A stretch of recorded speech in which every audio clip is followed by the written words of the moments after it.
Welcome to Catholic Mom Mindset, a daily show where you learn to walk closely with the Holy Spirit so you can live the life God is calling you to. I'm your host, Sterling Jaquith. Let us begin. Welcome back. Today I want to talk about setting healthy boundaries. It's kind of popular now to talk about boundaries. Make sure you have really good boundaries. I hear that a lot, but I don't hear a lot of people talking about what a boundary actually involves.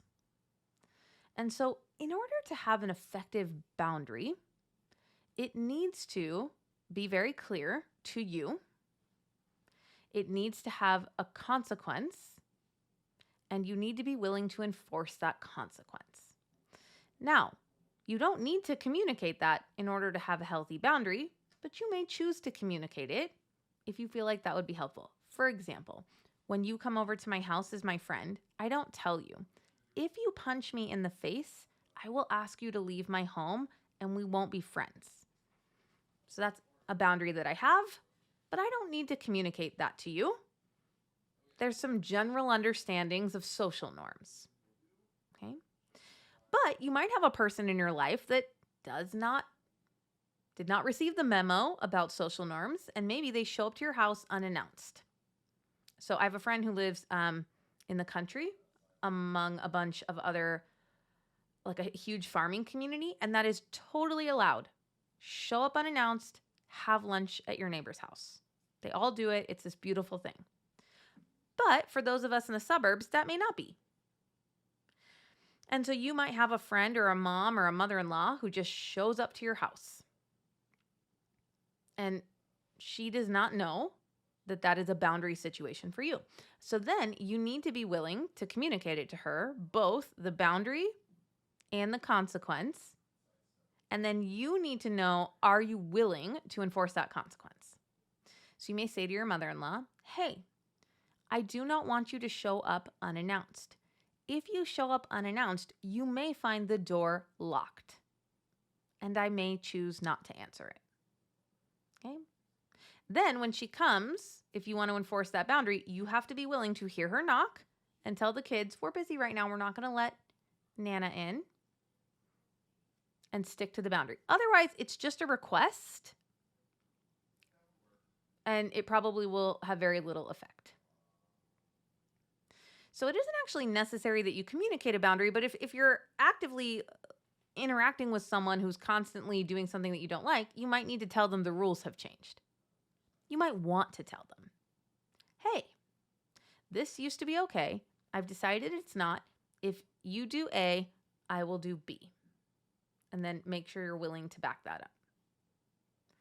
And so boundaries just keep people safe. A boundary makes your brain feel safe. We know this because our property where we live has a boundary, and there's a social norm understanding that you do not come into this space without permission. And so I want you to think about something that's going on in your life where you feel really like taken advantage of, or very yucky, or very unsafe. And ask yourself, can I set a boundary around that? And what would it look like? For example, maybe your husband, after 2 drinks, raises his voice at you. And you want to set a boundary around that and say, I love you. Remember, we can't make anyone do anything, but you could say, if you raise your voice at me, I will calmly say, let's talk about this later, and I will leave the room. That would be an example of a boundary within your marriage, but you got to make sure that you're willing to say it and enforce it. And so I think boundaries can be really helpful. And I think one of the ways that we identify where we need a boundary is where we feel really compromised or yucky or bitter or taken advantage of. And this might be with your kids. Your kids might walk all over you. And you may feel really bitter and angry inside about that. But then you need to set a boundary with them. When I am sitting in this chair and I am reading, if you interrupt me, then I will send you to your room. And then you have to be willing to enforce it. Boundaries bring safety to our minds. So I want you to just look at your life and see, is there a place where you need a boundary? It doesn't have to be very dramatic. We don't have to lose relationships over this. We may, but it's pretty rare. Usually it makes the relationship stronger to just be really clear about what we want. So I wanted to film this episode about boundaries for you guys because I think they can be really helpful. Thank you so much for listening and have a blessed day. I hope you enjoyed this episode of Catholic Mom Mindset. To learn more about growing closer to the Holy Spirit, check out our free resources at madeforgreatness.co. Thank you so much for listening and have a blessed day.